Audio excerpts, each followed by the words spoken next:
Mungkin kita akan bawakan di Kedah. Okey, Kedah ini dengan mempertaruhkan kalau kita lihat di Kedah, di manakah paparannya? 36 kerusi, 33 kerusi dimenangi oleh Perikatan Nasional.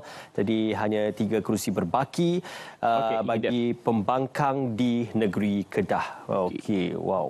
Gelombang ada pecahan yang kita dapat saksikan di sebelah kanan itu, PN 33 kerusi, gabungan PH dan BN 3. BN tidak mendapat apa-apa kemenangan di negeri Kedah. Inilah warnanya, hanya sedikit warna merah di situ. Ismail. Okey, dan soalnya selepas ini, siapakah pula yang akan diperkenankan dan juga akan dicalonkan untuk calon Menteri Besar Negeri Kedah? Ini mungkin menjadi persoalan yang kita akan lanjutkan nanti, itu di negeri Kedah, yang mana meletakkan sehingga 36 kerusi dan 33 daripadanya dimenangi oleh Perikatan Nasional. Satu prestasi yang ditunjukkan oleh Perikatan Nasional dalam memastikan agar negeri Kedah ini masih lagi berada di status quo mereka dan juga masih lagi berpegang kepada kerusi yang dimenangi oleh mereka sebelum ini. Ini dia di Kelantan, kita pun dah umumkan secara rasmi keputusannya. Ini peta dan juga warnanya kita dapat saksikan PAS hampir menyapu bersih ke semua kerusi, 43 kerusi. Namun ada sedikit kejutan kita saksikan tadi, Ismail. PH mendapat 1 kerusi di Kota Lama dan juga BN 1 kerusi di negeri Kelantan. Inilah dinamika politik Kelantan yang kita sering sebutkan daripada awal pagi sampailah sekarang. Inilah keputusan rasmi yang telah pun diterjemahkan oleh rakyat negeri Kelantan. Ya, tapi terjemahan itu Dr. Awang dah lanjutkan tadi, mungkin disebabkan oleh strategi yang tidak menjadi ataupun strategi di sana akhir yang membunuh sendiri kalau kita lihat perjalanan strategi politik sesebuah parti itu.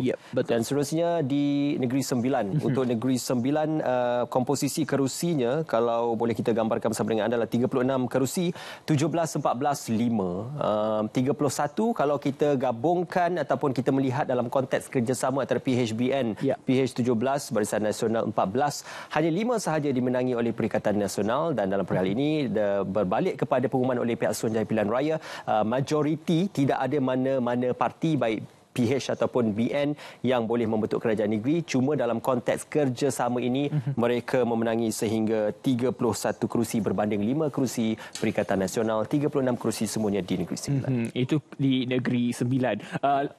Lokasi mana ataupun negeri mana lagi kita akan paparkan kepada anda untuk kita tunjukkan. Itu setakat yang kita dapat tahu dan sudah pun dimaklumkan sebenarnya, dan keputusan rasmi sudah pun dikeluarkan. Ini yang kita gambarkan dan juga kita sudah pun bertungkul lumus untuk menyediakan. Paling penting adalah infografik untuk anda itu sendiri. Dan seterusnya kita boleh saksikan lokasi berikutnya kalau kita boleh paparkan kepada anda ketika ini. Di Pulau Pinang. Ini juga seperti jangkaan kita. Inilah posisinya dan juga pecahan kerusi yang kita dapat lihat di sini. PH mendapat 27 kerusi, PN 11, BN 2. Ini mana kita campurkan PH dan juga BN bermakna 29 secara keseluruhannya. Okey, itu di Pulau Pinang.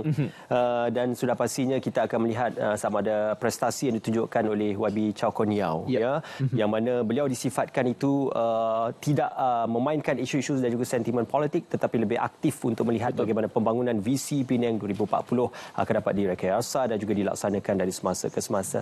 Banyak isu pembangunan di negeri Pulau Pinang sudah pun mula dijalankan dan progresnya itu sudah pun mula kelihatan kepada pengundi dan juga masyarakat. Dan alhamdulillah dengan kemenangan ini memungkinkan untuk progres pembangunan di negeri Pulau Pinang diteruskan. Seterusnya ke Selangor. Ini yang sudah tentu menjadi tumpuan kita semua orang sebenarnya di Selangor. Kalau kita lihat di sini persaingan sengit di Selangor, kalau kita dapat saksikan PH 33, PN 20, BN kita dapat saksikan, kalau kita boleh paparkan kepada anda ketika ini, mendapat 3 kerusi. Ini adalah gabungan kalau kita saksikan 36 kerusi telah pun dimenangi oleh gabungan PH dan BN, dan PN mendapat 20 kerusi secara keseluruhannya.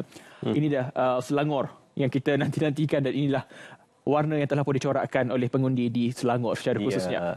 Ya, Mak Berhormat Datuk Seri Anwar Ibrahim meletakkan Datuk Seri Amiruddin Syari sebagai poster boy untuk calon Menteri Besar di negeri Selangor. InsyaAllah itu juga akan berbalik kepada dalam prosedur dan juga kerangka yang perlu untuk dipatuhi, iaitu perkenan oleh Duli Yang Maha Mulia Sultan Selangor. Dan seterusnya di Terengganu, negeri hijau.